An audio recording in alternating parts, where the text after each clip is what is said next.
আসসালামু আলাইকুম, welcome to my channel.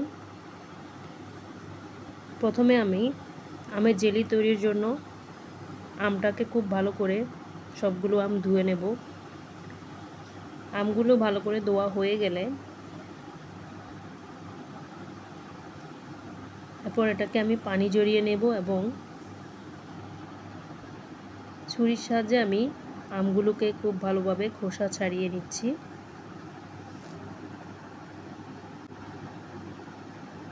আমটা খোসা ছাড়া হলে এটাকে আমি গ্রেন দিয়ে কেটে ছোট ছোট স্লাইস করে নিচ্ছি।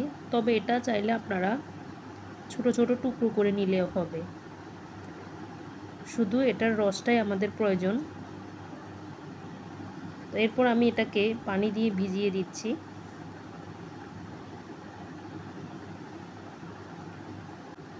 এরপর নেড়েচেড়ে ঢাকনা দিয়ে চুলায় জাল করে নিচ্ছি। আমটা একটু সিদ্ধ হওয়া পর্যন্ত আমি এটা রান্না করব।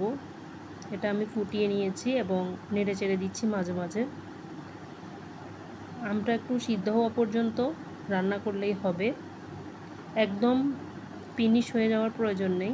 যাতে এর রসটা বেরিয়ে আসে এই পর্যন্ত সিদ্ধ করলেই হবে। এরপর আমি এর পানিটা খুব ভালোভাবে ছেঁকে নিলাম।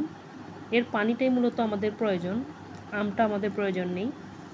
এরপর যে রসটা আমি পেয়েছি, কাঁচা আমের যে রসটা আমি পেয়েছি, এই রসটা আমি দিয়ে দিচ্ছি এখানে 3 কাপ। 3 কাপ রসের জন্য আমি 3 কাপ পরিমাণ চিনি ব্যবহার করব, সমান পরিমাণ। এটা কিন্তু খুব খেয়াল রাখতে হবে।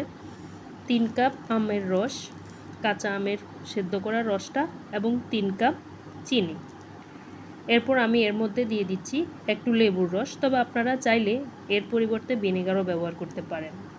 এরপর দিয়ে দিলাম একটু ফুড কালার, তবে এটা আমি ফুড কালারটা আপনি ইউজ না করলেও পারেন। ফুড কালারটা জাস্ট অপশনাল, এটা জাস্ট সৌন্দর্যের জন্য।